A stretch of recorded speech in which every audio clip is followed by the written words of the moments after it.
You mentioned earlier when we were just making fun of like the intros. You were a writer for the Jim Jefferies Show. How did that come about, and what was that like experience like? I have, by the way, I have seen Americans visit Britain and die because of the intro thing, Oh yeah. because they want this big build up. And so even if the host agrees to tell them, so Yeah. and here's so and so, he wrote for David Letterman, he appeared on the Tonight Show, and he's got a Subway sandwich commercial or Right. whatever. And Yeah. they usually come out, and the British are just like, boo. You can feel the British audience give them nothing, and then they just Right, take. right, right. So that's how you eventually learn. You just got to go out there and be funny. Right. But yeah, the Jim Jefferies show, it was great. 2016 to 2020, we were victims of the pandemic. Mm. Really, I feel like we were just getting started. But Yeah. it was pretty great. I don't remember what specifically your question is about, but I will say Just it what was was my that favorite. experience like in general? Like Yeah, it was my were you favorite time in my career. Just because it's just perfect to go to an office. It wasn't far from my place here in Los Angeles. Took me about 16 minutes to bike there. So I biked Oh, every amazing. morning. I didn't sit in LA traffic. I biked down through Hollywood. I would just bike. It was like a dream come true, after doing Yeah. shtick for 20 years. All of a sudden I had this writing job where I would just go and not, and my first love is stand-up comedy, but that was the benefit, is that this is a showcase town, Los Angeles. You don't get paid a lot to do stand-up. So we're all here for that extra thing. And this was that extra thing. This was the thing that we exist for as comedians. If you're not going to be an actor or something, but we want to do something, you Right. know. So it was a dream come true to go in there, write jokes. Um, it was good to feel the pressure as well, because it helped you be creative. There was often jokes, if they went on the cutting room floor, that I got to take and put in my stand-up. So Oh, that was great. cool. Yeah, in fact, that just happened to me today. I had a packet here that I was writing, and the topic that I was writing about, I was actually writing about healthcare, but I was doing a packet for somebody, and I wrote a joke that I'm going to use this weekend. I was like, oh, it Nice. came to me, and it only came to me because of the pressure of writing for to a deadline or for a reason for. Yeah. So that was great. And then the great thing was, you finish work. Tuesdays are amazing because they're the record days. So you're at the back watching your jokes, seeing what goes to air, eating at the craft services, Can't pulled beat out that. food.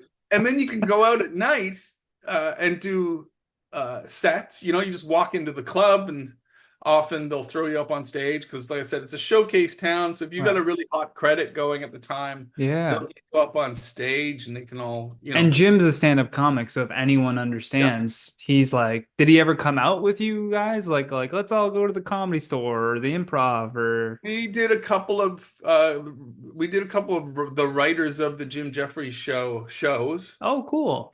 Feel like he guested on those and stuff. So we did that. We did a couple of those, and I tour with Jim right now. So that's where I'm working Oh, this weekend. nice. I'm opening for Jim in Burlington, Vermont, and then we got to go to Connecticut.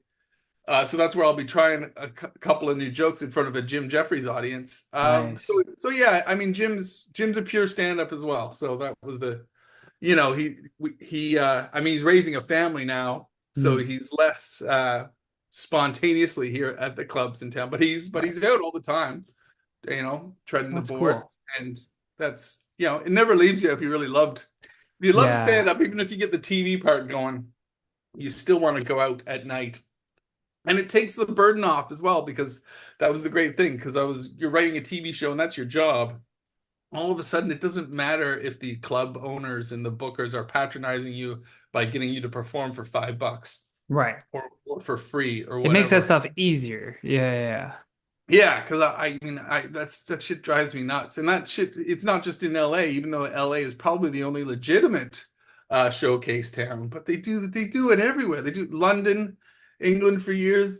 When a promoter is undercutting you or a booker, and they're like, "But you could get seen. You never know who's going to get seen." We had so and so from you Yeah, know yeah. Bullshit. from this show down last week or Yeah, whatever. yeah. So they always use that to get you on stage. And we got nothing, other than saying no. We really don't have any negotiating, uh, you Right. know, foot to stand on because they'll just get another comic anyway. So Yeah, sure, yeah. okay, I'll come down to be seen. Yeah, You know, yeah. Be seen and then take my 2 drink tickets or whatever. yeah, that's how you pay me. Like That's, fucking beer that's tickets. only because I'm a reprobate. Yeah, yeah, yeah. Here you go, you reprobate. Yeah. So did you find when you had to write for the Jim Jefferies Show and you're doing these like it's got to be done by a deadline and you're sort of pressure cooking these jokes a little bit, do you find that now when it's you writing jokes for yourself that you can use some of that structure for yourself, or did you already have these like good writing habits built in and it just kind of helped with like, working for someone Yeah, doing that? I think okay, so well, yeah, there's a lot of layers to that one because I Yeah. think living in Britain and writing for the Edinburgh Festival helps you to develop longer form comedy. Mm. Uh, because in America it's shorter form, so it's about showcasing yourself within 10 minutes, which in some ways I haven't totally gotten used to. Even though I've been here for a while now, even when I open for Jim, I still like to churn out my quick jokes, my quick like hype them up jokes, even Right. though in the back of my head I'm like, I want to move on from these. But doing 20 minutes in front of a powerhouse like Jim Jefferies isn't really time for me to do my long form spiel about the healthcare industry or anything like that.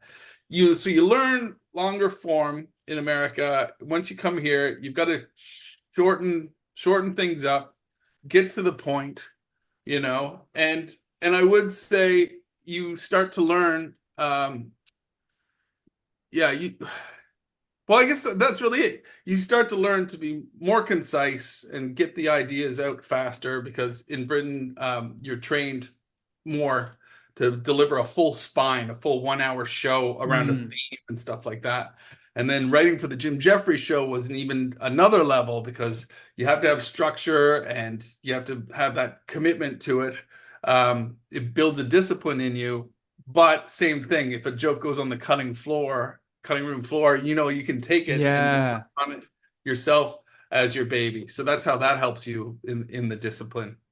Yeah, that's super That made helpful that sense. you If were that was able to even an answer take. to your question. No, no, no, that's perfect. Like you definitely answered that like while you were in England working on these fringe hours, that's where you kind of had to build that writing habit. For me, it's always been a struggle. I tend to like write out a full bit when the idea comes to me versus like sitting down and working out that muscle of just writing in general, just trying to write something long form to maybe find something in that. I'm way more focused on, okay, well, let me like do stuff, let me live, and then try to write based on lived experience in that way versus like let me Yeah, look at what's happening in the news and try to write off of a news cycle that's going to change. yeah. Well, the best way to write news, in my opinion, which I learned from the Jim Jefferies Show, is not to watch the news and try to write. It's to Hmm. have printouts of the news and try to write. Because as you read the news with your eyes, you will stumble on to misinterpretations of words or misunderstandings of things.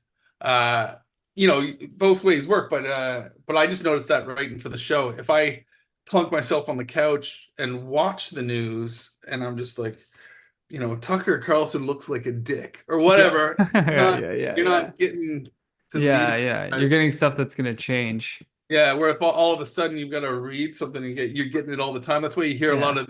of jokes on this on these comedy news shows like John Oliver and like what Jim used to do they always go, and when I say that, I don't mean this. Right, And right, right. that's the joke. And you know how that happens? That happens by reading and misreading. Yeah, That, yeah, so that's where true. you get those jokes. And you don't get when I say that, I don't mean this by watching. You've been listening to The Johnny Rogers Show. New episodes air every Friday at 8 p.m. Eastern Standard Time.